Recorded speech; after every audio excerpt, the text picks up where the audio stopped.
later. Meanwhile, it is National Sleep Awareness Week. We saw Brian just a moment ago demonstrating Yesterday was Meatball Day. Yes, thank you. Actually, today's Meatball Day, too, but part of the week. If you find yourself tossing and turning at night, you're not alone, because a recent Consumer Report survey found that 37% of grown-ups who complained about sleep problems at least once a week said they used an over-the-counter or prescription sleep aid in the previous year. But what should you be aware of before you pop a pill? Here with some important information is Dr. Jennifer Caudle. She's a board-certified family physician and assistant professor of the Rowan School of Osteopathic Medicine. Easy for me to say, right? There we go. Yes, I love that. I'm an osteopathic family physician, so that's wonderful. This is a problem for a lot of people across the world, around the world. Absolutely. What do you recommend when it comes to prescription sleeping pills? Do you recommend those? First of all, as a family physician, I do write sleep medications for some people in some situations. This is a situation where it's not one size fits all. But yes, there are plenty of prescription medicines. You've probably heard of things like Ambien, Lunesta, etc.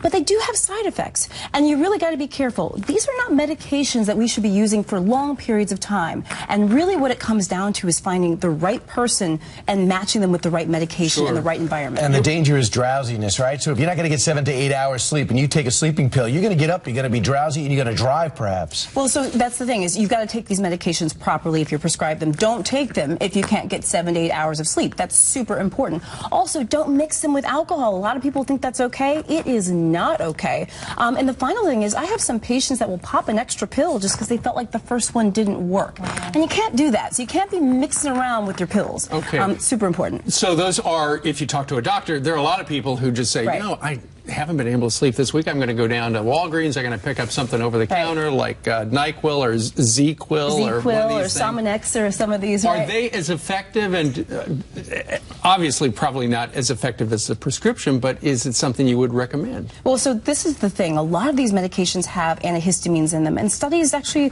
are mixed, don't really show that they necessarily help that much.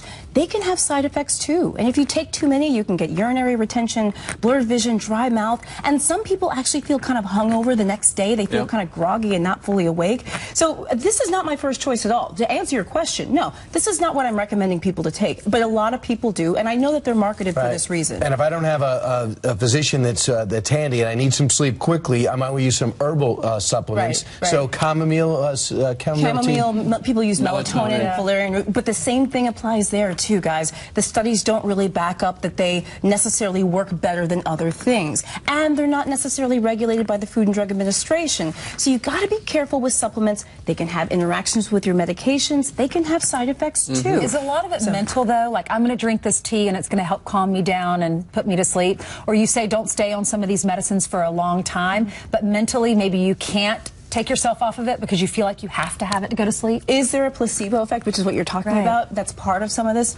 Perhaps. It's very possible that it is. Sure. So what do we do? So you're like, so you can't take anything. I'm not really recommending too much of anything. The biggest thing is environmental stuff. We know that when people change their behavior, it actually works just as well, if not better, than some of these other medications we're talking about. So you can't watch a movie like Die Hard right up until bedtime and then expect to fall asleep. Especially some of the sequels are really boring, though. So we always say use the bedroom for sleep and sex only, which a lot of people are going to be happy to hear about. You have a prescription pad for that? I can have a prescription for that. So you want to keep the bedroom nice and cool and dark and turn off all those beeping and buzzing things, and also making sure that we're not drinking alcohol, eating heavy meals, or exercising right before bed. Those things really help. Yeah, don't work out right before bed. That's a little bit of a problem. We don't want you getting on the treadmill and then jumping into bed. All right, I won't work out then tonight. All right, Dr. Jennifer Caudle, we thank you very much for joining us. Great advice today. Thank you.